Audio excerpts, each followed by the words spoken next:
geopolitics. Let's talk about it because we got issues, we got problems, but guess what? We have solutions too. Well, get this now. One toke over the line, sweet Jesus.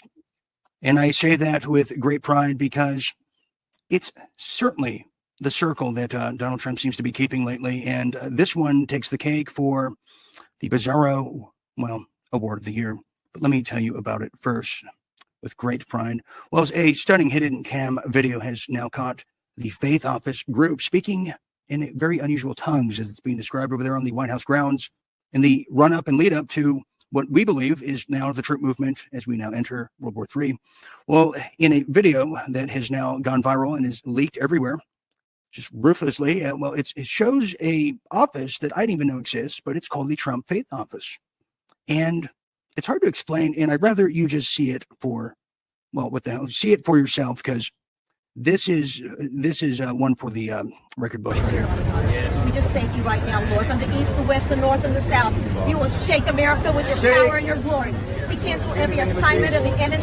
This nation was birthed to be one nation under God, and we are standing on the soil of the White House, and we are declaring your word. Every place that our foot will trod, you will give it to us, and we are taking the land. We thank you, oh Lord. You have brought us to the kingdom for a time such as this, and this is the time. And so we declare right now, from the capital of our nation, that America will come back to God.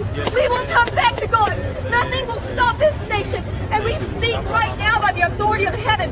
You told us to bring heaven to earth. Heaven is being released through your people right now. Well, Shamalama Ding Dong is definitely one of the verses I don't recall from the Bible, but that's definitely what we heard there. And this is what's sending our boys off to fight in wars. Right, Jim? Don't you think so? Okay, thank you very much. Okay, let's now move on here as it's getting crazy.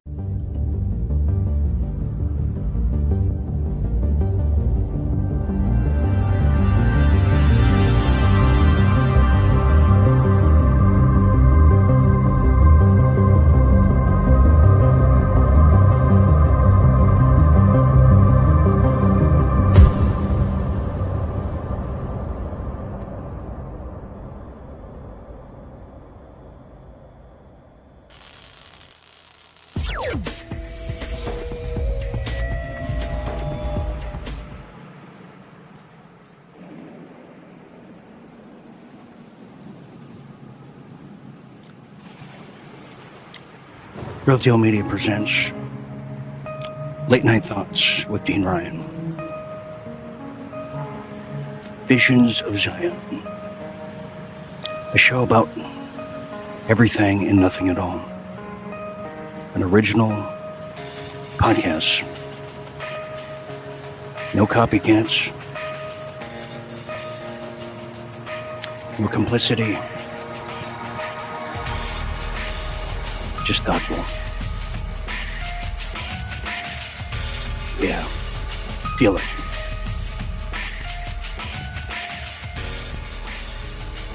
We are live. We are live.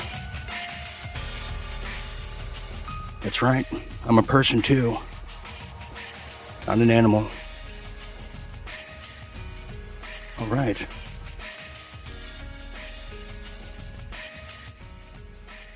Welcome everybody to Late Night Thoughts. I am your late night thoughtful host here, Dean Ryan, and it is so sweet to be here tonight. This is a show about a lot of things and about nothing at all, but usually that's the case. But tonight is an episode of Visions of Zion. And how great is that name? I would love to tattoo that on my neck, wouldn't you? After I get that teardrop right on my face. That's my plan here. Tonight, we have a very special guest. I'll reintroduce you to him shortly. He's Mr. Neil Bishop. He'll be joining us here soon. He's a host, and I'm sure you're very familiar with him. Yes, he is. We'll hear about what he's up to as he's going to talk to us, and I'll talk to him. Whether he listens or not, we'll find out. But we're going to be speaking about what's going on with him. But really, the connections and the collusions of the mastery and artistry of the Zion and its embedded web into the Christians but really the Mormon Church. really Mormon church. And, I don't know how many Mormons are out there that listen or watch, but it is quite interesting. But real quick, look at this here. I thought I shared this. This was just from a night ago. This is a real picture, not a dream, of the fog that I've been capturing almost nightly now. Almost nightly. So that's a real picture. And just the other day, they said, well, before you drive, make sure you have heightened cautionary, oversight before you go anywhere. And I tried to look that up after the show of what that entails, and I'm still not sure what that means. So, anyways, so there's fog and all kinds of stuff going on still. Fires, fire and rain, fire and brimstone. Yeah, that's true. Anyways, so we'll be getting into that, and maybe we might peer in the live chats. We might peer in the live chats. We might talk about everything. This guy right here. Yeah. Or maybe this version too. I like this one. Look at that little baby nub on that little thumb. If you're listening, there's a little Gerber baby nub that's clearly fake. And this one right here. Never gets old, does it? So we'll be talking about that. And, sometimes, there's these collective ideas, but really collective momentum that if you're not with the collective, and I was talking about this with Neil before the show here tonight about, being unique should be effortlessly a thing, not something that's force prodded and, fakery. And there's a lot of that in these interwebs out there. And I think that the sole danger to the collective power structure is the individual. And sometimes that never shines and gets noticed until, after death. And ask Van Gogh, he might tell you. So I said, you mean, and he was saying that about me. And I said, you mean like I'm what the Stray Cats were to the 1980s? And it clicked. He said, absolutely. And I'm like, God, I've always loved the Stray Cats. So we might talk about some music with Neil once he gets here. Guy, he's always late, isn't he? Jeez, I can't even understand him. Yeah, so we'll get into that. Anyways, let me not waste any more of your time as we are broadcasting on the Facebook over there at the Travel Channel. Hello, everybody, if you can see me. I am wearing all black, and I'm not a floating head tonight, although I feel floaty. So hello to everyone over there, as well as Dean Ryan TV over there on YouTube, and as well as the Controlled Opposition Network called Rumble. Hello, everybody over there. Hopefully you can see me. Hopefully you can. I would love to see you too. And okay, let's get started now.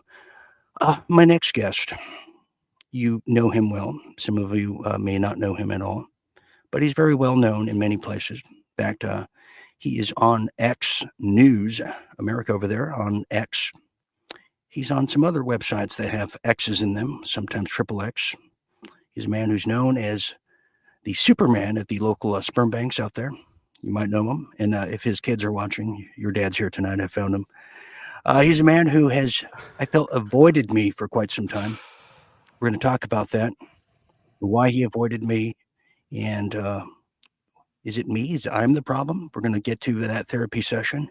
But he's a man who I gel with, and I have a high amount of respect for. A very talented man. That's the one, the only Neil Bishop. Neil, welcome to Late Night Thoughts. How are you doing? I'm trying to figure out this introduction. And you've already offended me just by some of your comments. Now, you mentioned that you might say some things about Mormons tonight. And do you realize I'm a Mormon, Dean? Did you know that about me? I'm well aware, yeah. More man than woman. Oh, see, I walked right into that. Well, you like Neil Bishop, you catch him at the Tropicana this weekend. He's opening for Buddy Hackett. Wah, wah. Yeah, you like that one. I got all kinds of dad jokes, but I'm actually technically not Mormon, but I am more man than woman. Just to clarify for everyone out there, so we don't get the rumorville starting. Yes, the whole world will be talking about it tomorrow. Candace, everybody, Tucker, everyone will be talking about how I'm an anti-Semitic Mormon. What about mermans? There's mermaids. The mermans get overshadowed. They're like the They guy get no cheerleaders on attention. the squad. Like the Zero guy attention. cheerleaders. What are they called? Oh, The I've guy seen them. cheerleaders that throw the girl up? Yeah, they do a Yeah, terrible and job. in high school, like, they're kind of the I don't wanna be mean, but, Oh, they're kind of a little bit outcasted, a little overweight, kinda soft. It's not till you get to college that you get, like, these real men, and I've always kinda thought, like, those guys are kinda smart. I mean, to be out there, one guy with 10 beautiful cheerleaders, it's like maybe they're onto something here. I don't know. The rest of the guys are out there, sweaty football field, tackling each other and wrestling around and all this other stuff. While this guy's over there, the college dudes that are cheerleaders seem to me like they're living their best life. The high school kids seem like they're the outcasts that they're kind of creepy and people are a oh, little bit afraid of. But okay. Well, anyway, we're going to move on because the ratings are dropping. I'm noticing the numbers fall. The more I'm sure. Okay, so before we get started, first things first. A lot of people have asked, "Where's Neil?" He was so good on your show, Dean. What did you do to offend him? But really, they're really asking, what did you do to offend his wife that she won't let him play anymore? So I guess the question is, and I've yet to receive an answer, Neil, that is acceptable. Is where have you been? How come you don't return my calls anymore? You're so elusive. Are you doing other shows with other guys without me that I'm not aware about? What's the deal here, Well, Neil Bishop? I didn't know until tonight. I didn't know we were in an exclusive kind of relationship, you and we did have a falling out. I think we're back together, but it's a little bit like the reality TV show where, the Married at First Sight. It's like we're still trying this thing out, and then I've got other people in line in case it doesn't work out. So I guess we probably need to decide on the show tonight if this is an exclusive thing, or if we're Yeah. still kind of, playing that dating So game. here's what I figured, and many people out there, Neil kind of rubs elbows in the Patriot Incorporated crowd. Oh man. The General Mills and Miley, all those types, Yeah. and The generals, the Trump the Incorporated people. That's all colonels. kind of melt. Yeah. And so, I don't, for some reason, I've never fit in that crowd. I get considered to be part maybe of whatever realm. But it just never, I don't get invited to the parties. So I thought maybe I'm trouble. Maybe I'm a problem for your branding. And I would totally understand if you would tell me that right now in front of all of our people here tonight. Well, it may be. And you know what though? I'm willing to step out and say publicly that I don't care. And if it's a problem for anybody out there watching this, that we're kind of building this relationship Yeah. and continuing down this path, they're going to have to deal with it, Dean. So how about Okay. that? I feel better now. Okay. So we got Boom. that out of the way. We feel better. Anyways, so, we have a holiday season coming up and we're trying to get as much done as possible. And all the talk of the town, and you can't avoid it, is, well, Candace Owens and what's happening with her. I feel God. that her life is endangered. Tucker Carlson's life is endangered. Mhm. People speaking out about the Zion Corporation is endangered. And I gotta. You see it happening right now in real time, Neil. The media is being bought and controlled right now as we speak, from the high level corporation, corporate media, to mid level. They're even going after Rumble and BitChute with little syndicates from Mossad. Do you see that happening, Neil? And Yeah, do you they're feel in like real your time. life's endangered? Do you feel like your life's endangered? I mean, if people knew the extent of the life that I'm living, that they would realize that yeah, it's in danger.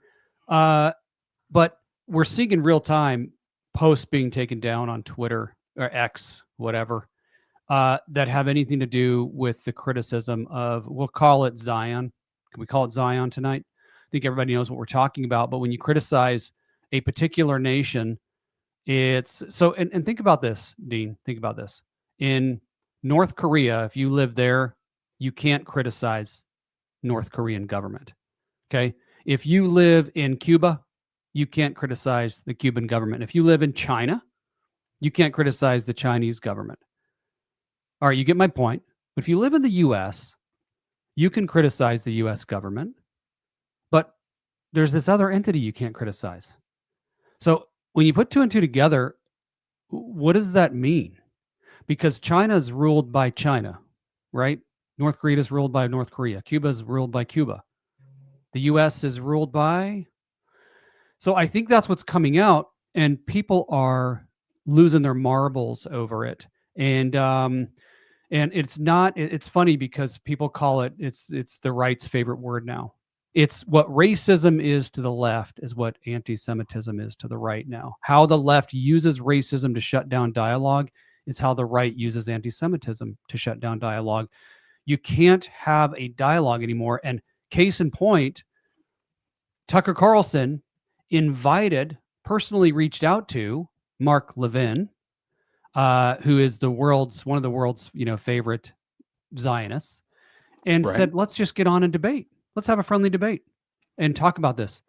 And Mark Levin went on to call him nasty names and said, you filthy, dirty bastard, you little blah, blah, blah. I'm not going to. And, and that's kind of where we're at right now. You can't even have a conversation because you're going to get shouted down with the name calling. And yes, on these platforms, at no big surprise, people are being suppressed now who even bring up criticism toward Zion. And this isn't a surprise because we just saw recently that I'm sure you saw it where Benjamin Netanyahu met with a group of American influencers. They met in the same room and talked about strategies of how to control the narrative about Zion and bring back the younger crowd who's getting lost to this terrible disease of anti-Semitism. It's really interesting. And he brought up X, he brought up TikTok and all these things that they need to be basically bought out, and just right there in the public on camera saying, we need to just make sure we get this message out and I control it. And everybody says exactly what I tell them to say. Neil, it's even worse than I thought. Just the other night, a scathing piece, but really an investigation on Netanyahu came out here in a local, a domestic publication, and what was discovered is mind-boggling. And I've often wondered, gee, this is sad to say. I've actually spoken about. Someone said this to me, then I felt safe talking about it. They said, you know what? As evil as Netanyahu has portrayed, he sure has a nice voice. And I thought about it, and I said, yeah, he does. And he always sounded like he was from L.A., like a Mexican from L.A. He has that. He never seemed Israeli to me, and he could have totally been a voice actor, but he chose differently. And anyways, to get where I'm going here is it was discovered that he is an American citizen. He went to school in MIT. He lived in Malibu, and he also was a furniture salesman. Oh, I didn't know that. Interesting. Yeah. He gave me a discount. He's great. And he's also he was also frequenting I think it was a jazz club or something like that often. And then he was involved with Estee Lauder makeup. So I'm like, was he the makeup guy at Nordstrom's? And wow, all these different places. And I said, wow, that's identical to a Jeff Epstein and how he was kind of murking the waters of society, putting his footprints everywhere, contacts and everything. And he's the same way now. When prodded further into the documents of Netanyahu, they were blocked off. And the researchers who have a history of getting these FOIAs and getting to this, they said that usually only happens when a person is linked to the 3-letter agencies, which they've narrowed it down to either FBI, CIA, and IRS. So what I'm getting at is he is an intelligence asset. Is what discovered. I highly doubt he's doing audits and taxes for people like an accountant, but probably not. Yeah. So what we're dealing with is, in my view, is a complete a long history of infiltration by foreign assets into our very own intelligence group. Now, most likely CIA, because they have no oversight. They have no. They have an endless budget, and there's no accountability. Yeah. And we don't even know who the hell is running that, because it sure isn't the what's his name, Heathcliff. That guy, he's not running anything. So there you have it. Well, how do you feel about that? How do you feel about that, Neil? How does that make you feel? It's not warm and fuzzy inside. And here's one of the reasons why is people need to realize this. Pre-1948, there was peace in the Middle East. And there were Palestinians that occupied that area. There is a good case to be made that Palestinians in the Middle East, including in Gaza, have more actual physical Jewish lineage than those in Israel. Now, the question that I bring up to people is, why do you believe that Israel is actually Israel? And why do you believe that those who say or claim to be Jews are actually Jews? And then a third question that's real important is, what is a Jew? And those are deep questions. I don't, say this publicly on any platform. This is only special for you. Well, maybe a few others. Cool. It's just us here tonight. Just us here. Since it's just me and you. Yeah. Those are questions that everybody in our day and age need to wrestle with without the fear of being called that nasty antiseptic word. Because I don't think I'm antiseptic, but I like to ask questions, and not only ask them, but look for answers. And if you read some of the older books, the older materials of people that were in the know, of people that studied the history of the Middle Eastern areas that are commonly talked about now, pre-1948, there was a high Christian population, and there was a lot of peace there. And the Muslims and Christians, generally speaking, for a time at least, got along well. And it wasn't until something happened in 1948 that kind of threw things for a loop. And there were deals made. There's the saying that there are no conspiracies, there's only deals. Anytime you find a conspiracy, actually, if you check behind that hidden conspiratorial door, there was just deals made. And there was a deal made for that land. And a certain group wanted that land. So when you bring up Benjamin Netanyahu, and you bring up the Jews that are occupying that land, some questions need to be asked, because all we know, we really think we know at least, is when we were born into this world, we started getting told stuff. We told stuff about our history, told stuff about who we are, about what people say we are, what certain groups are this or that. And tribal. At some point in our lives, we need to step back from that and go, what actually makes the most sense? And like researching what maybe a different side of history. And so now I look over there and I go, how do we know that the people in Gaza that are being wiped out of their land, how do we know they don't have physical lineage that's Jewish or Hebrew? How do we know that? Do we just trust? So I could go a lot more in depth on that, but you could. And I think being called anti this, who cares? We're all past caring. It doesn't mean anything. It's almost a badge of honor now, right? Well, it's as relevant as Jussie Smollett calling everyone racist, because the emperor has no clothes. In this case, the emperor has full access to the entire federal government. In this case, yeah, absolutely, all of Congress. But, yeah, so we're getting at. So we're coming to a skullduggery head off between the 20 points plans that was offered to Hamas, and if you haven't peered into that like I have, without rest, just getting into it, is the phase one, which they're at now, is ceasefire that Israel doesn't seem to abide by. They've been bombing Gaza continuously and taking the West Bank and Lebanon too, which the Lebanese people are some of the most beautiful people in the world. And I've been to many festivals, and you try to see, how could this happen to those people? Why is it happening that way?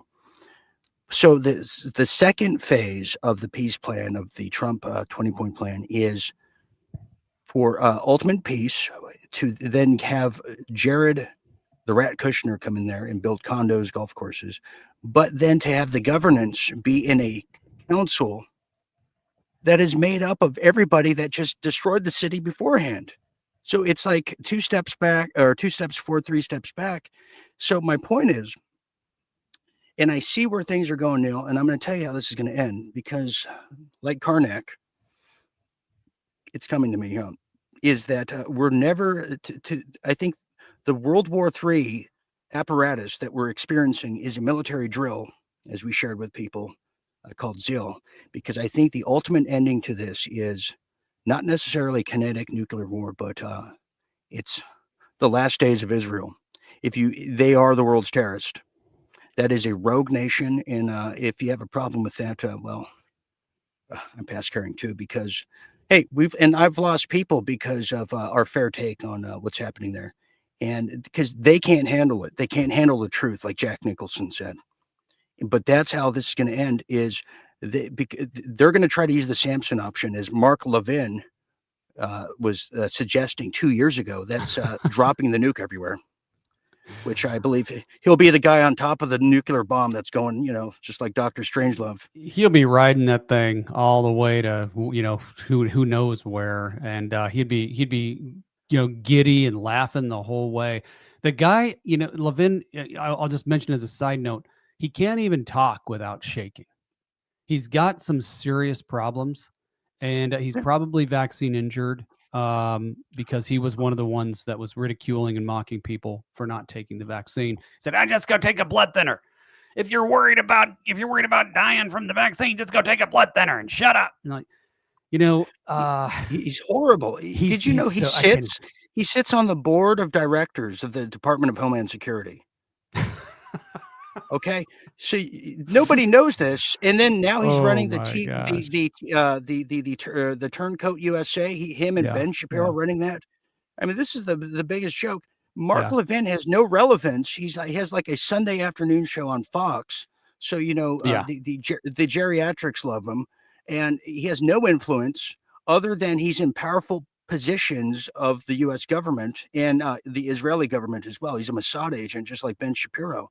And if Ben Shapiro doesn't do what he's told, they'll kill him too. So he's screwed. He should have stayed in L.A. And just be him, but he can't. So anyways, but do you see what I'm saying? Like this all has to fall back on that country. And we were trying to figure out, you were saying, how does Trump get out of this? And he's going to have to turn on them, or he's going to go down as one of the worst potentials, great presidents ever. He's going to go down as a disgrace. Is the way I see it. I agree, and it has to happen quickly because MAGA is losing all of its momentum. I was never a MAGA guy. Like, I wasn't like wearing the red hat and going, MAGA, I love Trump, and at the rallies and all that stuff. Now, we rub shoulders with lots of people, and that helped because we do trust a lot of people in that cabinet and the administration, and so that helped. But I was never on the bandwagon. Of course, I voted and I hoped for the best for him, and I still think there's two Trumps, which goes back to a dream I had. I think I shared that with you at one point. Yes. But MAGA's losing the momentum that it had, and they have to see that. And so I'm hoping.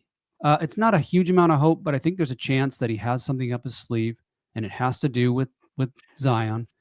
And it's going to be exposed because just like the momentum that Mark Levin once had, that Ben Shapiro once had, they're losing it. Ben Shapiro is losing. I saw a diagram. He's losing 10,000 followers a week right now. He can't help it. Like you said, he's stuck because at the very least, his donors are holding him to a very high standard of what he talks about. At worst, he's actually an agent and he's working for them. And if he tries to stop, he's going to get nixed. But regardless, he's losing it. He's losing the war. He's losing the information battle. And you can tell when they're losing because they start screaming, shaking, calling people names, shouting people down, trying to be a bully like Mark Levin is doing, but they won't even sit down and talk to the ones who they're talking about. Meanwhile, you've got Tucker Carlson and Candace Owens and a few others who are just politely standing by, joyful, smile on their face, just sharing the truth. And they're gaining tons and tons and tons of followers. So You know what I always say, Neil, is always leave room for cream when you make coffee because, if we were to have looked at the John F. Kennedy in the early days, coming from a kind of a prohibition crime family, had every indication that he was going to be kind of a crime as usual, kind of an executive. But he had an epiphany, and he's the only president since 1948, since the creation of of Israel, that has never touched the Wailing Wall. Yeah, He's the only president. If you think about that, that's incredible. it is incredible. And They besides don't just that, yeah. well, I was going to say Right. Nixon was going to do something about the Yeah. AIPAC and all these people in his second term, as Billy Graham told him to do, and they purposely got caught in the Watergate scandal. That was purposely done to get to oust him, and a lot of that too. He was, it's been mentioned he was trying to get the Kennedy files. So there's one to this day, and why he's never told that story when he was alive still is beyond me. So you take that into account. Yes, there's always room for cream. There's always room for redemption. There's always just enough room for a turnaround, as you say, an aces wild card with Donald Trump. And I'm, I'm not. We hope, right? We hope, and we're we're in tune to that. We're in tune to that. And we have Claudine saying, the real one is dead. Claudine, I feel the same way. I mean, we've showed like 5 different Trumps over the course of time here, and he's either dead or he's in hiding. And here's a question to you, Neil. Have you seen Melania Trump this entire year? Have you ever seen her without big glasses and a hat? Yeah. I mean, even on even when they were swearing in, she had that Zorro hat.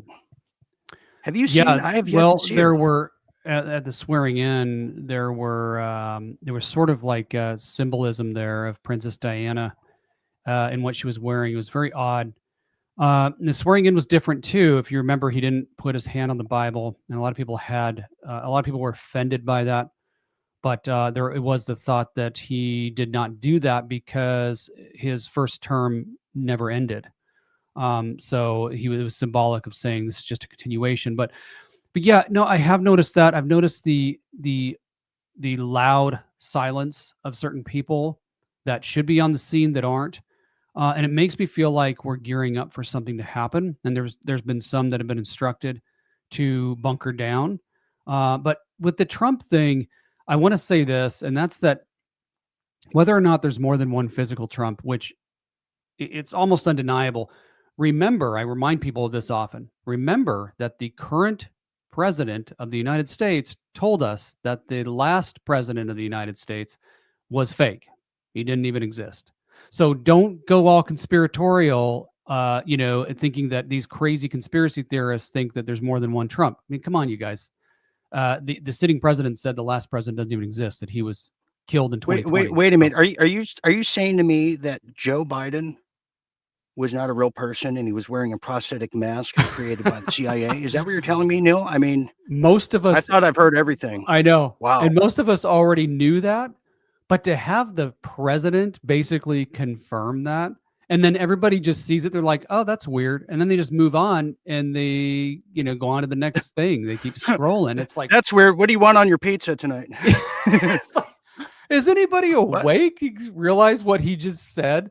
So when we sausage talk about pepperoni, when I talk about two Trumps, I'm not necessarily speaking in the physical realm. I'm talking about what has been proven over and over again. If you're at all familiar, which I know you are, you're familiar with the Bible. Dean Ryan is one of my favorite Bible scholars. As a Catholic, we're not familiar with Bibles. That's true. The Catholics don't really read their Bible. It was a doorstop. She reads it. Yeah. Of course. You look at some of the kings, and it's funny because of all this no king stuff going on now, which that's another psyop, which we can get to if you want to. But there were two personalities there. You even look at King Saul. If you guys haven't watched the House of David series, it's actually very good. I thought it was very well done. But they did a very good caricature of Saul in his persona, and they tapped into what the way it was with many rulers during that time. There were multiple personalities going on. there were demons at work. There were spiritual things going on, and you never knew which one you were going to get. And I feel that way. And the dream that I had was an indicator to me that there's Trumps in office that can be pulled. The good Trump can go a good way, bad Trump can go a bad way.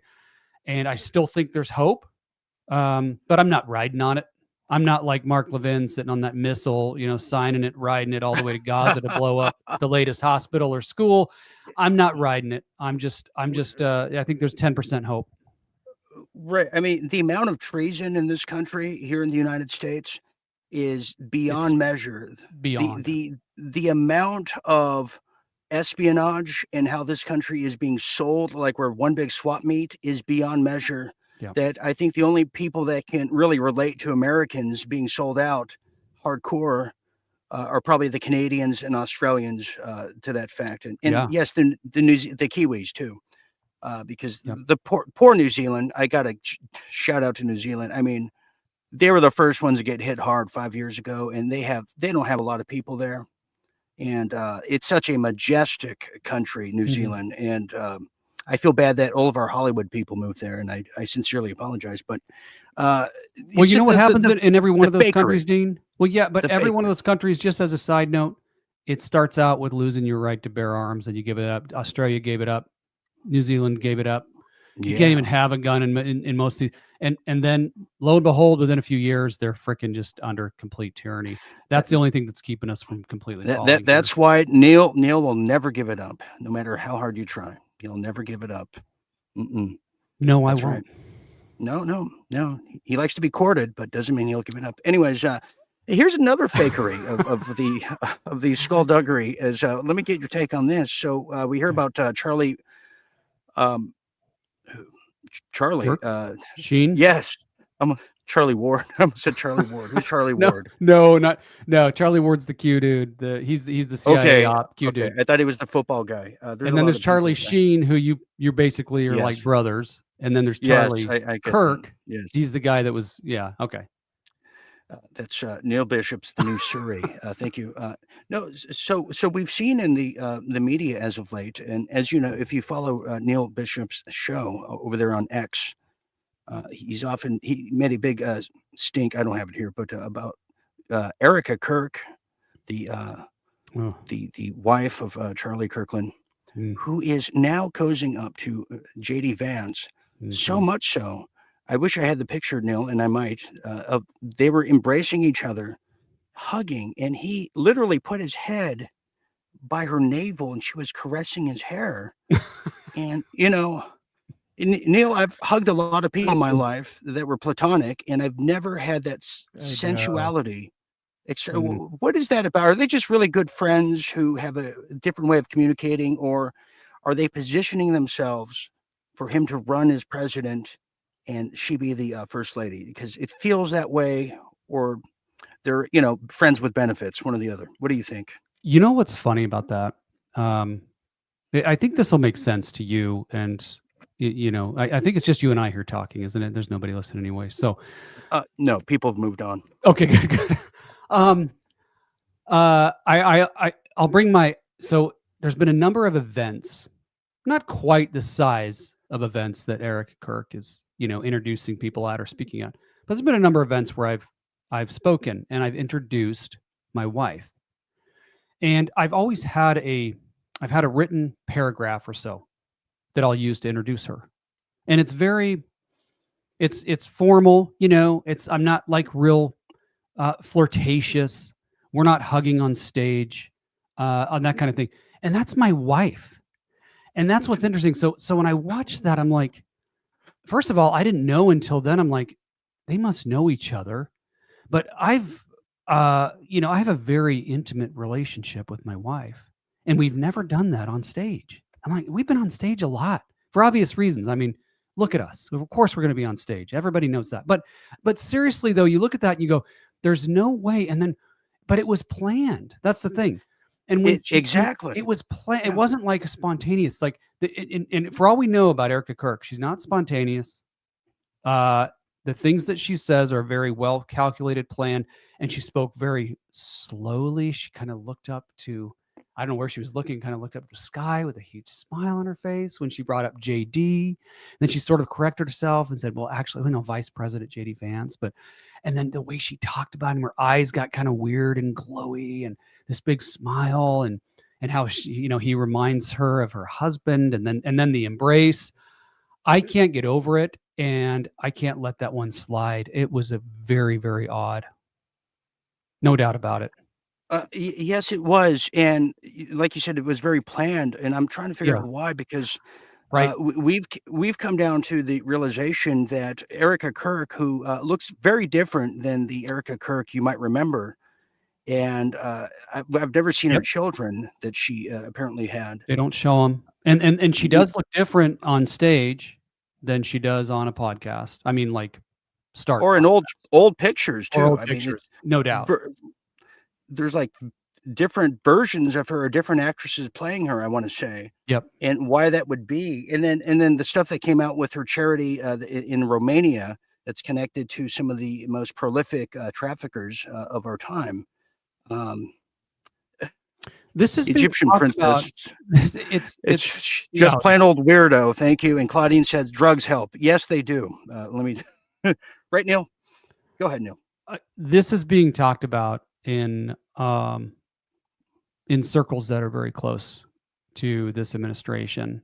And we always have to understand when administration is infiltrated, like Trump's, to a certain extent, it will always be infiltrated. But it doesn't mean everybody in the administration is bad.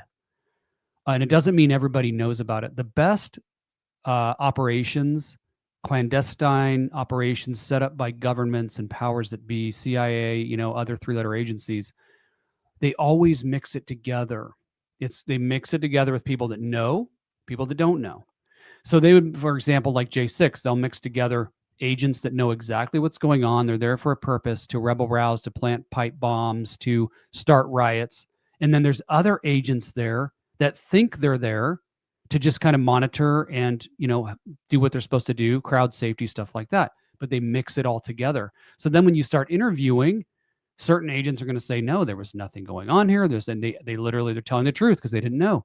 Other agents knew that they were involved. So the same thing when it comes to whatever operation we're watching here play out, whatever actors there are going on with this Charlie Kirk thing, it doesn't mean everybody in the Trump administration. Honestly, it doesn't even mean that Trump knows exactly what's going on, because there's high levels of people that are at work here doing very clandestine operations that are happening, and they're professionals at it. They've been doing it for a very long time, and they always mix in the truth with a lie to confuse people. And so to get to your question, why? Why would this be planned and orchestrated? Yeah. I don't know that I have the exact answer, but one of my guesses would be just to confuse the people even more and to get the conspiracies going, because they love it. The controllers and the powers that be love the division, the chaos, even though much of it needs to happen. But they like to get the black ants and the red ants fighting against each other, and they're really good at shaking the jar. So, well, that's right. And I don't understand the purpose of it. It's weird. Yes, there's two different Ericas. Some are saying, and here's some people on Rumble. People are really on fire over there. There's a Rebel Mama said there's about 30 subpoenas that are about to drop. Yes, I heard. And also, here's something, COVID Warrior 77 says over there on Rumble that Charlie Kirk was going to expose his fake wife for child trafficking. I did not know that. Okay. And we have Lena Star Moon that says she's a calculated serpent. And which serpent isn't calculated? That's my other question. Right, well, Neil? They're pretty well doctored. There was, and I don't know how you confirm this, but there was an anonymous interview with a person that claimed he was a friend of Charlie, and that Erica had that Charlie had confided in him that he thought that Erica was in on some kind of plan. Yeah. I don't know if you saw that, but at this point, it's like I mean that could be true. I don't know, and also it could be true that this entire thing was a counter psyop because they knew that the powers that be were going to go after Charlie. So they sort of let it happen, or let it appear to happen, all the while exposing that one country that shall not be named. That's rhymes with Misreal. Oh yes, yes, yeah. Yeah, we got to be real careful about how we. You're talking about Ecuador. I see what you're talking about. Here's another one. You got it. Yeah, here's something I did see as you were mentioning, and I think Maddie Lynn hit it right on the head. Tight leather pants is a distraction, and my God, can she wear those tight leather pants? We have to give her credit for that. I mean, you cannot take that away from her. So that's very true, Maddie. Very good observation. Although I never looked because the eyes are up here. That's where the soul is. Here's another one. Erica, Carolyn, and Erica is an MK Ultra sex slave. Yeah, well. Oh, well, she could be. Well, Dean, have you seen the links between her? Now, I don't believe this, but it is funny. It's another conspiracy, and because you're so close to the situation, yes, familiar with it too. Yeah, you know what I'm talking about already. Yeah, that they're in Valhalla, right? Oh no, well, there's that, but also that Erica Kirk is actually Jean-Benet Ramsey. No, that's a stretch. Okay, it was bad enough when they said it was Katy Perry. They said it was Katy Perry. It's just so hard it's a hard pill to digest there, and I certainly can't do that. Yeah. Okay, we have some people say Charlie had a big influence on the next generation. I think he did until he went along to get along with his money backers on the Ecuador Can Do No Wrong tour. And I think he lost all his influence. So that's why I was the first to critique that this was a political assassination. Bullshit. Yeah, because who would want to assassinate someone whose influence was draining down the tubes? Every time that guy did Question Time, he would just get killed every time. Oh, that wasn't the right word. He would get he would get beaten. Oh, sorry. Well, I'm having a Neil. We're wearing black for a reason. It's our new cult. Neil, I want to get into Erica's mom works for Homeland Security. See, there's so many things I'm learning here. I did not know that. Yeah, I didn't know she works for DHS, and that's another creepy organization, the DHS. Yeah, so creepy. Yeah, you don't even know who these people are. Where do they come from since 9/11, and when are they going away? Because they're not. I don't even understand it. But anyway, Neil, we have to take a break. But when we get back, I want to get into the Bible theology and the Revelations, if you don't mind.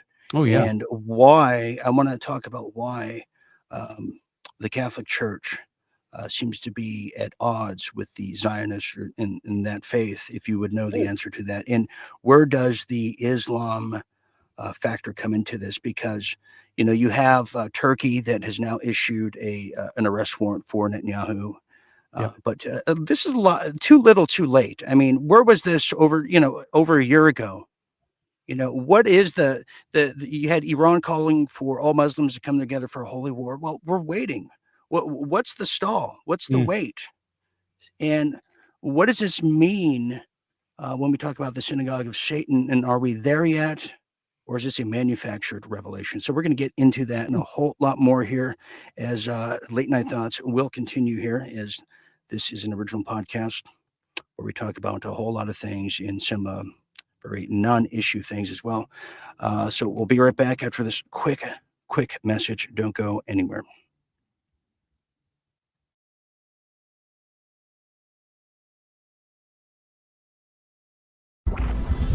Some people who obtained some of these files and are familiar with the person who's familiar with the files, he goes under different names. Benjamin Netanyahu, as we know, is one of them. That's his first fake name.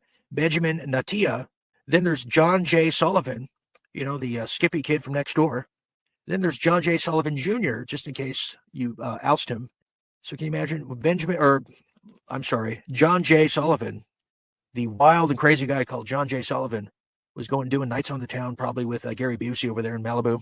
Upon further examination, they also examined the dual citizenship of Mr. John J. Sullivan.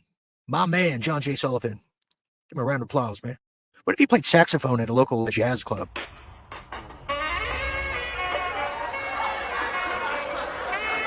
My man, John J. Sullivan. So according to U.S. law, Netanyahu remains a U.S. citizen. I'll be damned. 1982, left his job at a furniture salesman position to be a policy advisor over there at the Israeli embassy in Washington, D.C. Finally, Netanyahu has an ally in the cosmetic dynasty, Estee Lauder. He was getting his grubby hands in Estee Lauder cosmetics. He was the guy at Nordstrom's powdering your nose. He's selling you furniture and hammocks. And when he's not busy doing that, he's putting blush, lipstick on you and grandma at the mall. This is we are learning so much, aren't we? We are learning so much. Unbelievable.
Late night.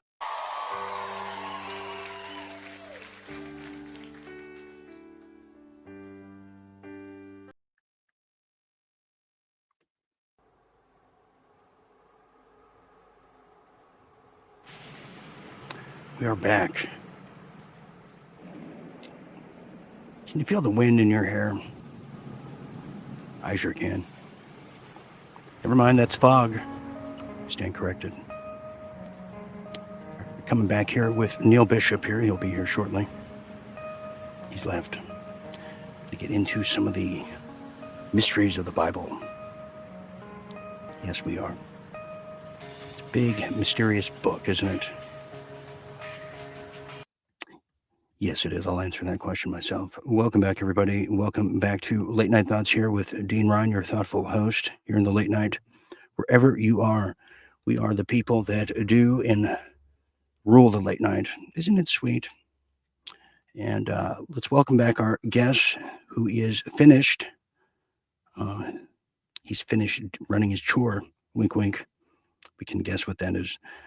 Let's welcome back Mr. Neil Bishop, who knows a thing or two about religious studies here tonight. Neil, how old were you when you read the Bible, or if you ever read I'm guessing you did. How old were you when you were introduced to that, or is that something that you found later in college? When I was introduced to what? The Bible, the book. Oh man. Yeah. You know? Wow. Can you remember? Great question. No, That's right. I was really young. I grew up listening to the Bible being taught and reading the Bible and memorizing the Bible. And then I think probably, first time I read it cover to cover, actually read it cover to cover was probably my early 20s. And then I sort of went on this How long did that take you, though? How long did that take you to read from cover to cover? I mean, that's Uh, such a vast book. That's like the Odyssey, you yeah, know? I mean, you could do it pretty easily in about 6 months. Most people And do and like un the in about and 6 months. understand it all? You understand it? Did you have to have a Yeah, translator there? Because you gotta read through it and read through it, and really just because the, I say the King James people, the Council of 12, literally, one Hebrew word that they're taking could mean 7 different words in English. I mean, so, like, how did that go? I often yeah, wonder, you yeah, know? you really can't play the word game with the Bible, in my opinion. So, what I mean by that is you take one word and you say, "Oh, the King James got this wrong," or "The New American Standard got this wrong." So, you can't trust any of it. If you read the Bible in its entirety, then you Mhm. understand the message, the big picture, and then some of the little details that people get caught up in, I don't think they're as big of a deal. The reason why people get caught up in the details is they're using that as an excuse to not believe any of it, rather than I mean, everybody, because of the Bible's influence on our society, on this world, Yeah. Dean, everybody should read the Bible cover to cover themselves at least once in their lifetime. And if you haven't, I'm going to challenge you on that, Dean. Maybe we'll do a reading plan together, Neil, part of I our can't read. relationship. I can't read, Neil. I have problems reading, so that's I my can problem. teach you. Could you teach me, Mr. Opus? We have someone said, "Are they gonna remake the Bible?" That's a good question. There's so many remakes as is, I don't know. Yeah, Here that's a we have problem. It is a problem. yeah, we have Hammer Time on Rumble saying that, "No, nothing like religion, much the a lot of those nuns used to whip him good." Well, you must have been the problem, Hammer Time, because, we know what happens when that comes along. Uh, did It you must know the be safe late word? night. Yeah. Oh, that's great. Uh, welcome to late night, no rules. But so, I've tried to read the Bible. So you're telling me you even read the Old Testament too? Oh, Because yeah. that's some pretty dark stuff. Every That's like, word. Yeah, try to read man, the book of Numbers sometimes. I mean, and I've read every single word. Sometimes you don't know how to pronounce them, and some is more, to read some of the Bible, you're gaining more knowledge than others. Some of it's very, very historical, goes through genealogies, gives a lot of okay. names, that kind of thing. But Uh, man, Claudine's on fire tonight. I'm Catholic and I refuse. Religion no big for me. So yeah, Catholics, like I said, don't read the Bible. As I have mosquitoes everywhere once again. But oh, here's the other not question too: is why? Okay, so like when I was in high school, I had two friends of mine who I didn't even know till like much later in high school that they were Muslim, and I had no idea. And the one time I felt so bad, my good friend David, we went to a house party and I fed him a pork sandwich, and I didn't how realize old were you? oh god, 17, I think. And so And he was eating a okay, and you were going to a he house was party. eating a pork he was eating a pork sandwich, and he goes, "Dean, this sure is good. Are you sure this is not pork?" And I was like, "No, it's not." And he ate the whole thing, and but You so, know, don't tell what else happened at the house party, Dean. We yeah, probably shouldn't talk about it right now. That's for the late, well late show. there was this one no, so anyway, I didn't know they're Muslim, but not at one time did they try to convert me, you know? And then, I see a lot of, Christians online especially that are always trying to convert me or whatever, and they have no indication of what I am or am not am, Mhm. and it's not my, business to, share that, uh, but so my question is, do Christians get commission in heaven for converting people? No, they get land. So, per person That's they what I was convert. thinking. Yeah, it's 10 acres of Yeah, land per okay, convert. So I think I'm up to yeah. last time I checked, I'm over 1,000,000 acres. Well, I'm doing pretty good. but when did this start? Is it like when you become an evangelical that is it part of the syllabus that you have to convert others, like, every day? Is that part of the crusades? I'm trying to realize this because Catholics never really did that as far as I recall. Is that something new? No, I mean, honestly, Jesus Yeah, started it. I mean, if you really want to go back to where it started, he said, "Go out and to make disciples, to preach the gospel." He gave people a commission to live right before him, and also to tell others about the good news. And that's what he started. And so that's where it began, if you really want to know. And then each religion over the last couple thousand years has taken on its own nuance of what Jesus meant by that, and many other teachings. And as we even get into the teaching about Israel, I mean, there's some real interesting Well, tension between the Catholic Church and Israel and Judaism, you might say. that's what I want to get into, and it's also a great segue to the Mormon Church too, because Yeah.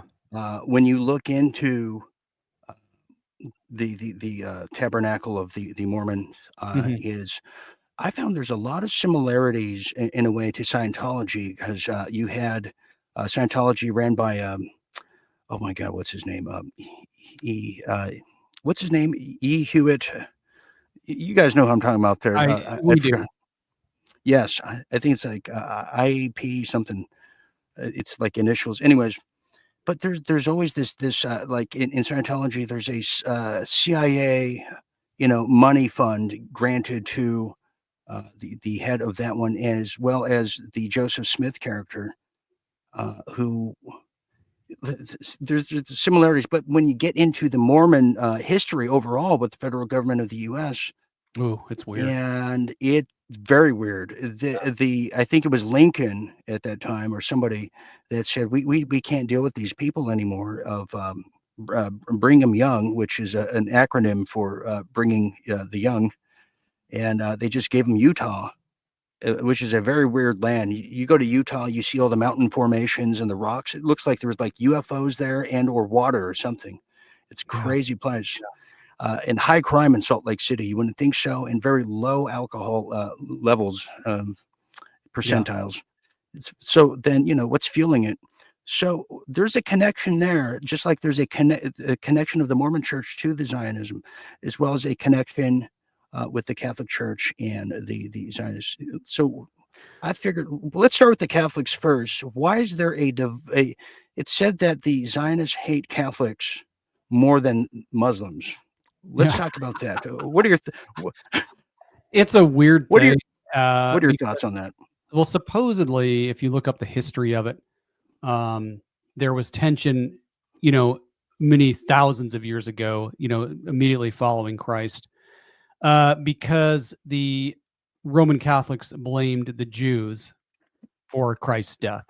And I mean, for all intents and purposes, they were correct. I mean, the Bible explicitly tells us who killed Jesus. It doesn't mince words. It tells us that the Jews of that time killed him, and that the Jews were contrary to all men. That's a direct quote from the Bible.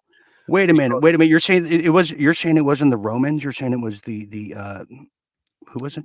God held God held the Jews responsible for the death of Christ. And actually, the Roman tried to relieve himself, and well, I shouldn't say that.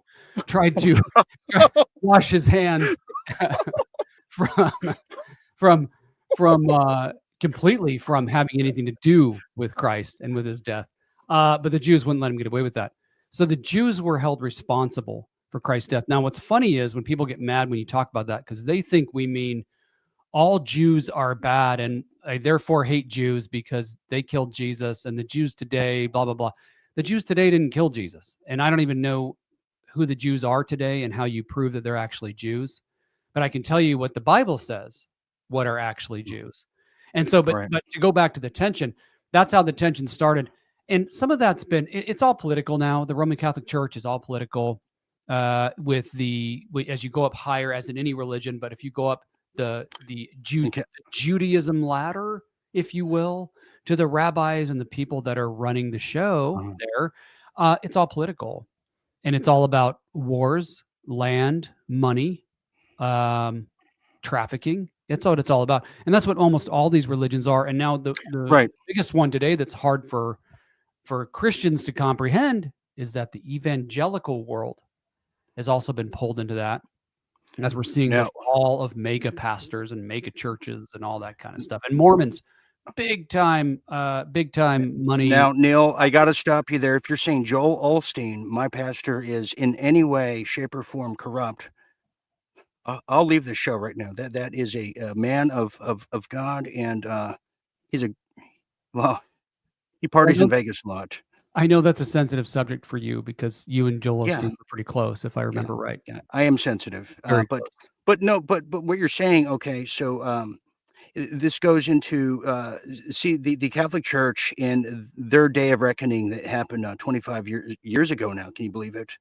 I think right before 9/11, the Boston Globe had the church scandals. That was a huge ordeal, and Huge. just a slither.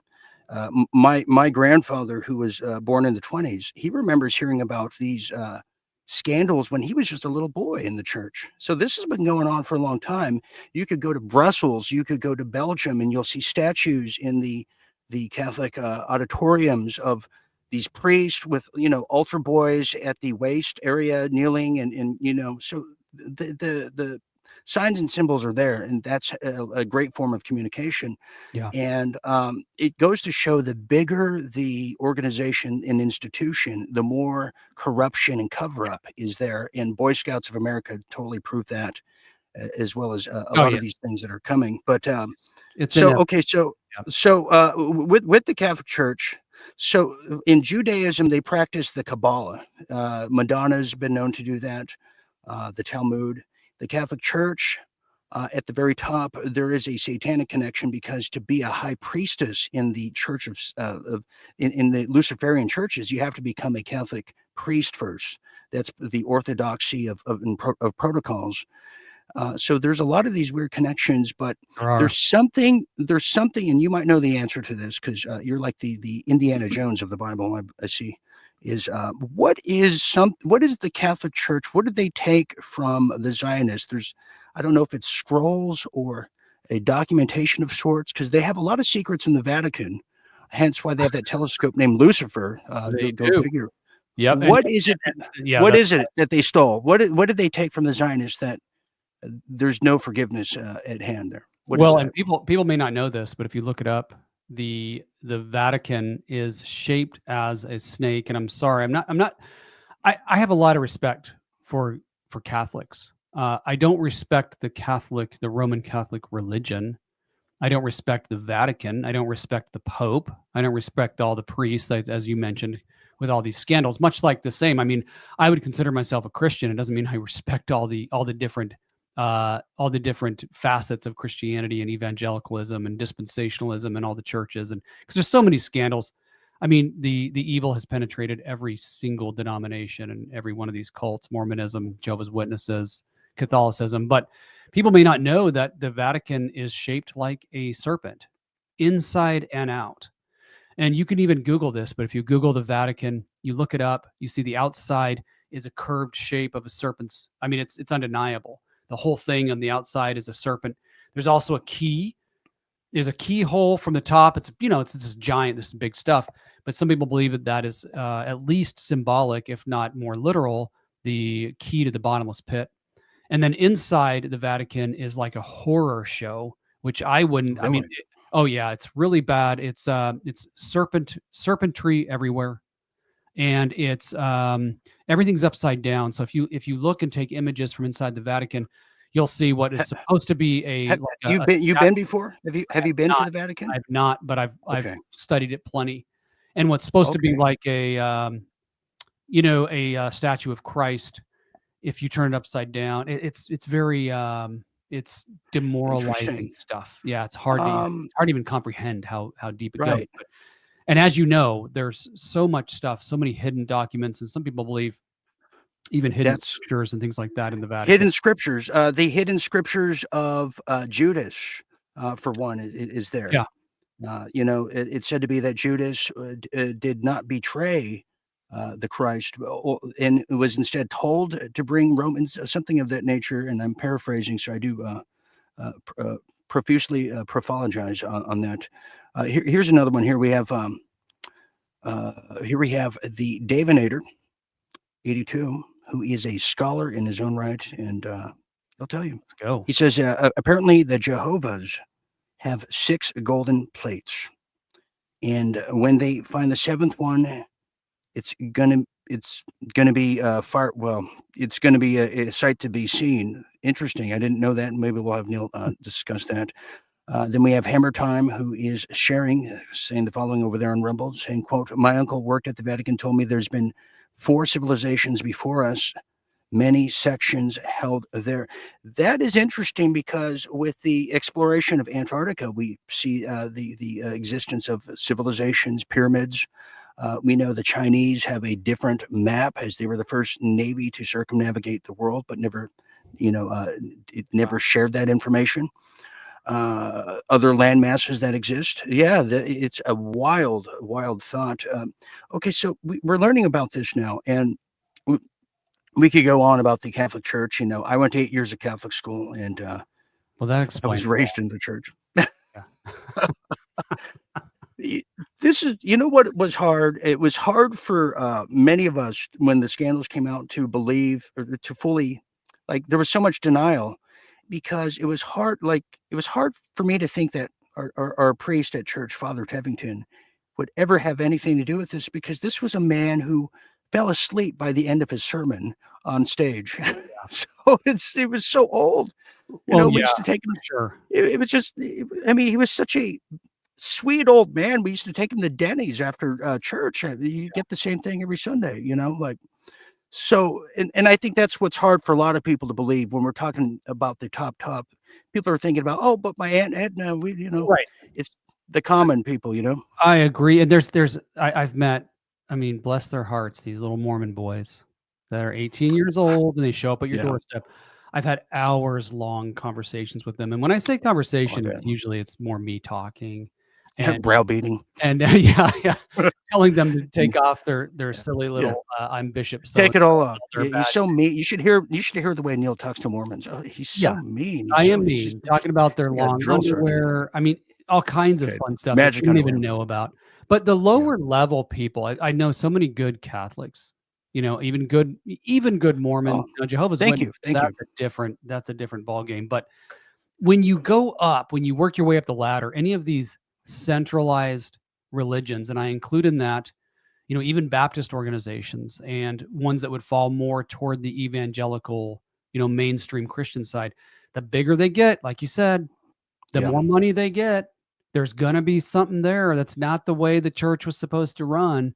It's That's not right. supposed to run like a huge corporation, and they get cover. sucked in. And Okay, well, let's talk about this. So the Mormon Church now, last time the Mormon Church was in the headlines was 2020 when we heard about an offshoot section of the Mormon Church, of the Mormon religion, because we know the basic Mormons, everyone knows, everyone's seen them. Then there's the jackboot Mormons, who I just happened to be a roommate with in Vegas years ago. And let me tell you, that guy, if I ever see him, I'm going to break his nose. And if Justin, if you're watching, your days are numbered, what you did to me. But anyways, all that aside, there is an offshoot section of the Mormon Church that was hanging out right on the border of Mexico and I want to say California. And in this offshoot sector were a lot of women. I believe HBO did a show called Sister Wives, just to give you an example of what I'm talking about. And one particular girl and some of the girls were giving birth to all these babies, and they were going through the black market tunnels, and you can use your imagination. But one of them was connected to Barack Obama as he was seen in a picture with her, and someone else was connected to Mittens Romney, who we haven't heard about since the scandal of where is Burisma. Yeah, what happened to him? He's hiding. He's hiding ever since Ukraine and all that started. And Burisma, I believe he was connected to it. A corrupt man. And let me tell you something. His father is very corrupt. I had a whistleblower woman who was used as a child sex slave and honeypot for politicians when she was young in the 60s. She was sent, get this, she was sent to a certain hotel room when she was about 11 or 12. And while she was there, she didn't know where she was. They would get her from school. They would knock her out with chloroform or whatever. And she would be sitting and wake up in this empty hotel room. And in came walking into the room a 14-year-old Mittens Romney. Think about this. So we're talking 1965 or something of that nature. This is yeah. I've never. I don't. I don't know if I've told this, but she was telling me this. She's an older woman now, but yeah. So she Wow. was just used to whoever came in. You know, the thing would happen. But in this case, she said he was the sweetest person. They just talked. He was friendly, and then they went about their way. And he leaves the room, and all she could hear after that, his father beat the living shit out of him when he was like 14. And she goes, why that happened, she was asking, what she later found out, because the father wanted to prove that his son wasn't gay. Oh, So he wanted him to have relations with this honey, this sex kitten. And it was the saddest. She started crying when she was recapturing the moment of Mittens Romney just getting beat the living daylights. But this is what happens more often than not. And we know the Trudeaus participate in these kind of programs like that, the Bushes, Clintons, what have you. And but this was the Mitt Romney, the face of Mormonism for a good while. yep. Because Fan with fan. Neil, I'll get your take on this, because there's a lot of power the Mormon Church has within the United States government. The Marriotts, Yeah. the billions of dollars they're pouring into certain sections of the military. Let's talk about this. Are we going to see a day of reckoning like we saw with the Catholic Church? Is that going to hit the Church of Jesus Mormons? Or Christ of what do you Latter-day think? Yeah. I don't know. It has to come down. I can say that, just like they all do. We are, I think, living in one of the greatest times in the history of mankind, because we're literally living right in the middle of watching Babylon fall, and all of the subcategories of Babylon are the religious institutions. And I'm not talking about true Christianity. I'm not talking about Christ and what he started, because I fully believe in that. And I want to make that clear. I'm talking about all of the money making, child trafficking, the corporations that have been set up that are working in tandem with world governments that are called religious institutions. That's what I'm talking about. It all has to fall. And this is nothing new. This is nothing new. This has been going on for thousands of years. Man has always used God as a doorway into committing evil. They always have, and that's what these religious institutions have turned into. And that's why I don't encourage people to go get involved in one of these centralized corporations that we call churches. There's a much better way of doing that. But so to answer your question, I mean, I hope so, and I hope we see it, but it's inevitable. It's kind of like the economy crashing. I mean, it has to happen. Well, it's just a matter of time. I think it should. I mean, literally, a long time ago, when I was working weddings, I worked a Mormon wedding, and if you don't know, I in my early mid-20s, around there, I was an MC for weddings, and what a nightmare that of a job that was. Oh yeah, Neil, I had bridezillas are real. They'll kill you. Oh yeah. And when you play the wrong song for the first dance at the reception, that is it's blasphemy, and they don't mess around. And I got chased by the groom of that particular wedding, and it didn't help the open bar existed, and I was chased, and they wanted blood, and I jumped in my car like Dukes of Hazzard, and I started it, and I mean, it was like the boss hog was chasing me, and I got the hell out of there, and I'm lucky to be alive. Wow. I'm lucky to be alive. Yeah. And that's amazing. yeah. Are you okay? Yeah. Is it hard to No, talk? I'm not. It is. This first time I've talked about it, and usually I'd be in tears, but not on TV. But anyways, but I worked a Mormon wedding, and there were like these. It was the most oddest thing I've ever seen. I think I was the only guy not wearing magic underwear, but so they came out in the reception, and the fathers. There's a bunch of different dads there with their daughters. They all walked out together, and the daughters were wearing these things called the purity ring. Purity ring. So everyone had a purity ring, and I was like, oh. And then the bride and groom came out, and they were like 18, okay. And I said, oh God, I should save her. I should save her from a world of hurt called marriage. I thought, because my dad's been married 6 times. He said marriage is the only war where you sleep with the enemy. He told me. Then he, Oh, but then he said I should we're get gonna have to married work because on that.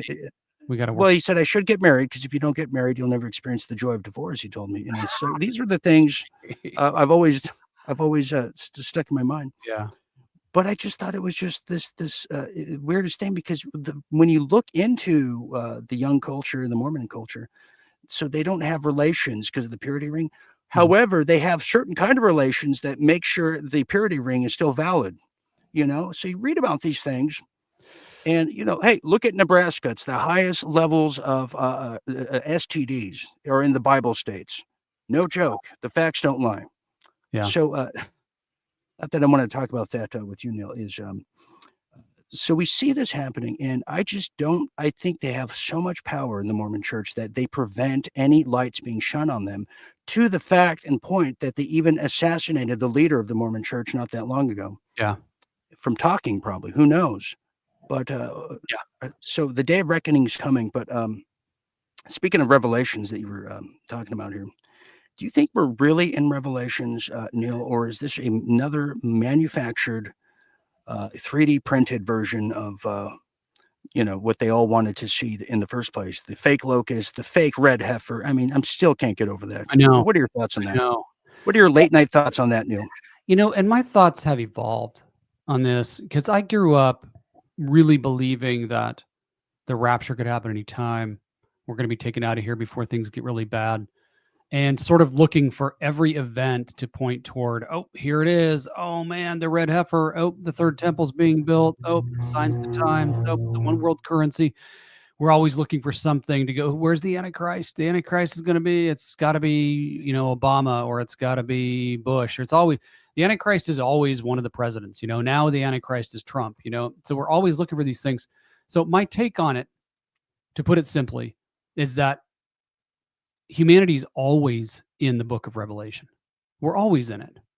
There's always the forces at play that are taught in the book of Revelation and elsewhere in the Bible.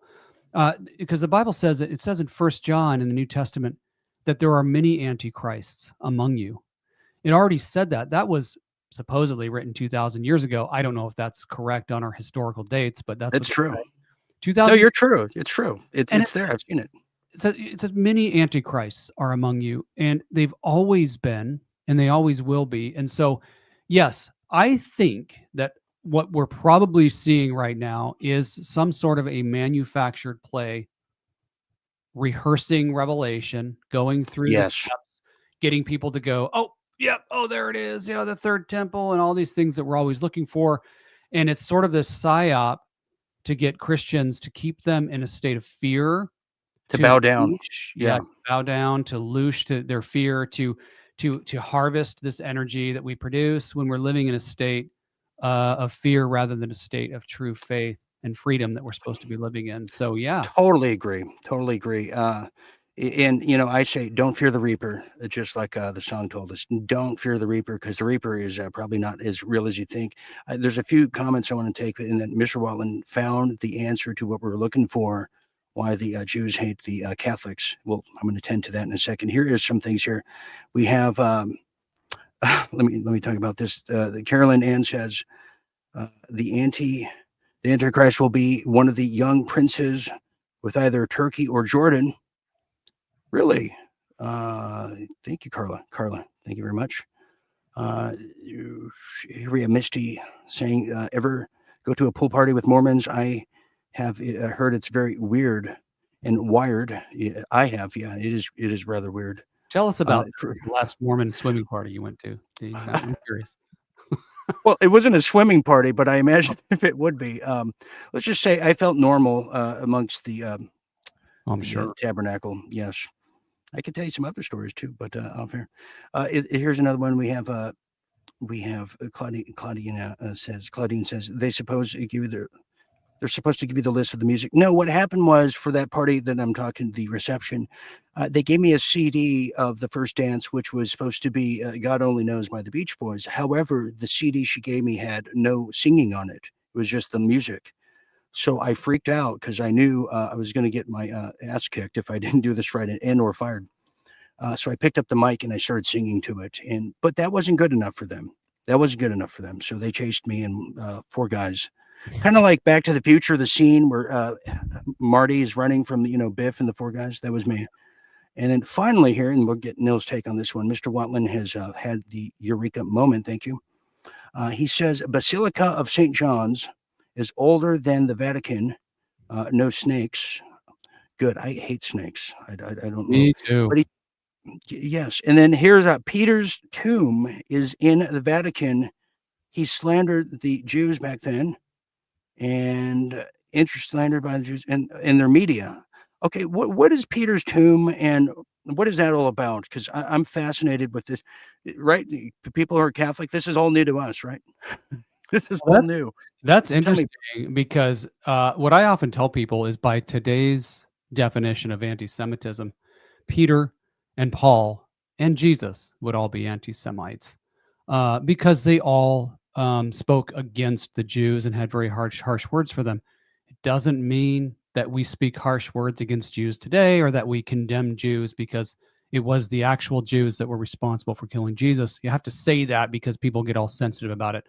What I'm saying is if Jesus and Peter and Paul preach the messages today that they preached then, people would basically want to crucify them all over again.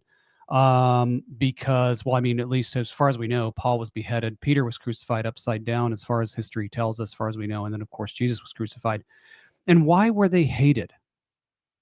They were hated because the Jews hated them because they came and they spoke the truth. And Jesus even said explicitly, the world hates me because I testify of it, that its deeds are evil. Specifically, the Jews of his time were very, very threatened by him. And so, yeah, I don't know. I can't speak on Peter's tomb. I've heard that before, and that's really interesting. And I know the Roman Catholics historically have held up Peter to a kind of an elevated level. But yeah, so I can't speak on the tomb, but it is interesting to see the history of some of that. Well, you bring this is a good point. It's like you're not allowed to speak about the Jews, the mafia, so much so that Francis Ford Coppola, in the second installment of The Godfather, they didn't say it out straight that they were dealing with the Jewish mob. In the scene, if you recall the storyline where there was one of the families that betrayed kind of the code of ethics between all families and mobs, that they started trafficking. And that's why they killed Vito Corleone, as you recall. But the truth of the matter is, Yep. of course, there's a Jewish mafia. They're huge. There's a Chinese mafia in San Francisco. The Italian mob was broken up, but who's to say that the Jewish mob is? Because clearly you can't even depict that in mobster movies. It's always the Italians. It's always the Italians. It's never them. And for that, I have no fear of talking about the things you're not supposed to talk about. It's un-American, and I don't get I don't get a bloody nose when I think about these things like others do. Well, And I'm, that brings up an interesting point. I'll just say it real quick. Because people yes. ask, why are you focused on Jews? Why aren't you focused on, the Islamic extremists and terrorism? Like, because those are the obvious ones. We all already know. Now, there are some very, honestly, I mean, there are some peaceful Muslim cultures, peaceful Muslim countries historically. I mean, that really can't be argued. But there are extremists, and there is awful, disgusting things. I mean, I've had family members who have gone to Iraq and Afghanistan, fought in the military, and told stories about what goes on there in some of those Muslim cultures, extremists. But we all already know that. What the world is trying to wake up to, and what we're trying to help people wake up to, is what's right under our noses that we don't understand yet. And it's obvious we don't understand it yet because, it's like you said, as soon as you bring it up, it's well, that's it. That's it. Because we can S on the Islamic religion all day, or the Christians for that fact, and you're not getting thrown in jail like you are in Canada. Speaking about these things, you could talk about how bad China is, and what they do to their people, and you're not getting canceled culture. But you speak about this in the United States, we have a administration that is literally curb stomping speech right now. That it's towards and taking guns away from what they deem as the radical left. Well, Neil is a radical left guy, and he's going to be flagged, and then I'll be considered that, and it's a slippery slope because somebody's in control of what's happening here, and I'm not quite convinced it is the people that they say it is. Well, and they're blackmailing too. And why do we talk about it? Because I'm not talking about the Muslim extremists, because we're not going over to Iran and having our Congress people lick the wall and hump it. And I'm sorry, but look it up. That's what they do. And I'm not even actually joking. It's a hip thrust toward it. And now they don't show that part on the television. What they show on the television is you got your little thing, you get your little hat, and it frustrates me so bad. And it's not Iran that's controlling all of our Congress, but 98% of them that are funding them. So that's why it needs to be talked about. We're licking the wall, we're humping the wall, we're funded by them. It's happening, and it has to be exposed. And that's the little amount of hope that I'm hanging on to, Dean. Like that room for cream. Maybe there's this, there's just a little room for cream here. Maybe this is just an expose happening right before our eyes, and the Trump and some of his administration. And to add to Neil's incredible thesis he just shared there, look at this. This just came out today. What does that say right there? Trump spent hours with alleged victim at Epstein's house. The White House calls BS. This is coming from TMZ, but which it wouldn't totally surprise me, but I call BS on that, because why is that just now coming out? And I think they're talking about the the gal's name that just died. She supposedly killed herself. Elaine. No. Yeah, what's her name? Oh my God. Jeffrey. Judas? No. Jeffrey. Shoot. I can't. It's too late. How are we Jeffrey.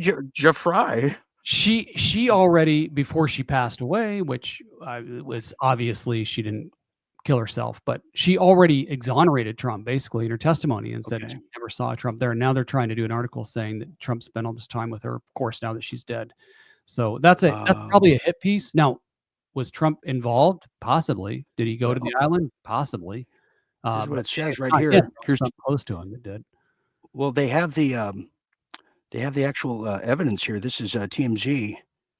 Oh, that's an email from Epstein saying that he spent time with her. I mean, by the way, let me just say, Murder in a Small Town appears this coming Tuesday on Fox, and also Hulu. Don't miss that. Every town harbors secrets. Don't want to miss that premiere worldwide here. That's neat, Dean. Just want to share that with you. Okay. So that's something interesting. And here's a comment too on Rumble before we get the H out of here, because I'm going to get Neil in big trouble tonight. Let me tell you that, folks. Hey, man, I'm my own man, Dean. You know that. Come on. Neil, I'm not sure I do know that. I don't know that. I don't know what you're talking about. What does that mean? Here's this. Here it is. We have Rebel Moment that says Toronto City Hall is flying the chips and hummus flag starting next week. Yeah, big Muslim takeover with Ramadami. I'm so scared. I'm shaking in my little floaties here, my booties. Here's another one. Here's where I was looking for. We have Rebel Mania #1. Yes, thank you for this. Saying thoughts. Churches should not be 501c3s because they are then two heads of the church, the government and the church. The government can tell church what to do, etc. No mask and wear masks. Well, here's why I think that 10,000 points for that comment. Yes, thank you, Rumble Mania. Here's my thoughts on why why they call it the Bible. What do they call it? The South. They call it the Bible country.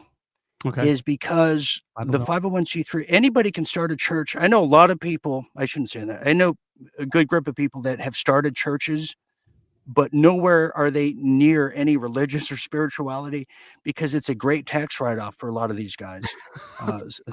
Right. I'm sure I don't blame they people put in the church. By the way, like if to go for it, please. Yeah. But you know what I'm talking about. So they call it the Bible Belt. That's what I was looking for. Yeah, because anybody can start a 501c3 church, and you just put your money into that, and they're making a lot of money. I know a guy.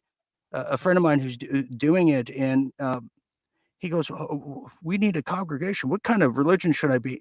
And I'm like, so that's a good reason why they do it in Yeah. the Bible Belt. And I'm not saying that I've done that or that I've done this, but just FYI, if you list your home, if you own a home and you list it as a church, you don't pay property taxes on it. So I don't know. There you go. So I there heard you go, that through the grapevine. Pastor Neil. Yeah, yeah. Pastor Neil. Her name's Virginia Jeffrey. Jeffrey. See, I wasn't too far off. See, Jeff, it's like Jew Fry or something. No, Jew Fry. Well, see, ladies and gentlemen, Neil speaks for himself. What he wants to fry is up to him. I don't know what he means by that, but I don't think I'm too far off. I really don't. Yeah. I mean, and speaking of Canada too, that's another thing. The Chinese could say, "Hey, it's in our Chinese manual, our ancient scriptures, that we own this land, Canadians. So get off before we hit you off like a little hockey puck." I mean, you see what I'm saying? Only the Victorians write history. That's right. Call it truth. That's right. Oh man. So there we have it there. Okay, so here we go. Last final thought here, Jew Fry. It's what it is. Goofy. Goofy? I don't think no. so. Good for you. Good for you. Okay, Neil. Final thought here. Final late night thought. Just give it to us straight. Give it to us plain, if you will. Yeah. Final thought is God's covenant all throughout the Old Testament scriptures was through Israel pointing to Christ. That's the way it was. So let me put it this way. Here's my final thought. Those who bless Christ will be blessed. Those who curse Christ will be cursed. So we've got this all twisted around and mixed up, and we've got too many 501c3s, too many corporations that call themselves churches, too many organizations, too many denominations, and everybody's got their own interpretations, and it makes for quite the mess. But it really settles it. And I would just encourage everybody, you can still trust the Bible. You can still read it and see what the Bible says about these things and just believe what that says instead of believing what 1,000 different people are arguing about on the internet and all that stuff. So it all pointed to Christ, and in Christ, there is no more Jew or Greek. We are all one in him, those of us who believe in him. So that's my final thought tonight. Wow. Well, and if you want to catch more of Neil's work, his shows, how do people find you, Neil? Because it's hard.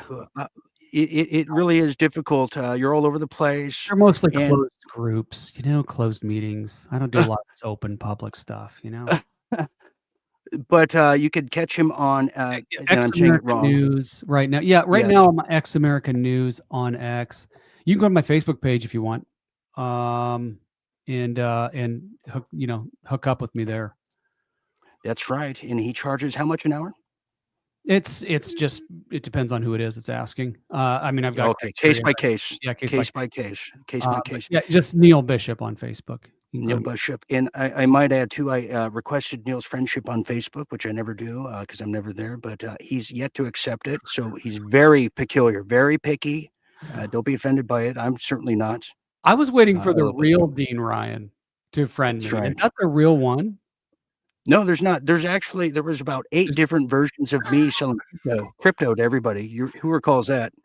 And I would go to that page, and it would be me in a suit and whatever, and I would report it. And nothing happens on Facebook because it's me. They don't do anything to help me. They only help the people coming after me. Yep. So, but announcement is you can catch Neil and I. We're going to be doing, I believe, the men's show periodically, which will be syndicated on his other network. Can women watch that show too, though? Okay, yes, they can. Okay. So it's a men's show, but women can watch too. Do you encourage that? Do you encourage women to watch it? Well, Neil, the way I see it is, thank you for that question, is I think that we have to help the other species understand our, where we come from. That's how the we weaker see it. vessel. Yes. Yes. So that's what we'll be doing. And you can catch, probably get sponsored by the new fragrance called Deer Urine that we still think about. Man. Yes. We know that turns people on, but we won't say who. So you could catch that coming soon. I think we're going to start that next week or after after Thanksgiving, we'll be doing that show there. After Thanksgiving, So yeah. that's right. It's Thanksgiving. You're doing Yes. Thanksgiving this year, right? Okay. I am. Okay. Yep. I'll be at I think not Denny's, but Norm's. I'll be at Norm's this year. So We should for we that, should do a special Thanksgiving show is what we should do. that's what I wanted to talk to you about after the show. Friendsgiving, we did that a few years ago, so we'll talk about that. Anyways, we got to get going. Thank you everybody for hanging out this late night. Hopefully you learned a thing or two that hey, I'm not so bad after all. I'm quite normal. Hopefully you learned that. And I do want to thank Neil Bishop, who's normal too. I'm glad we're back. You'll catch more of him here. So for all of us here at the Late Night Thoughts office, and for Neil Bishop, I'm Dean Ryan. Saying always remember to stay tuned and stay awake. And Miss Jackson, I truly am sorry. Good night, everyone.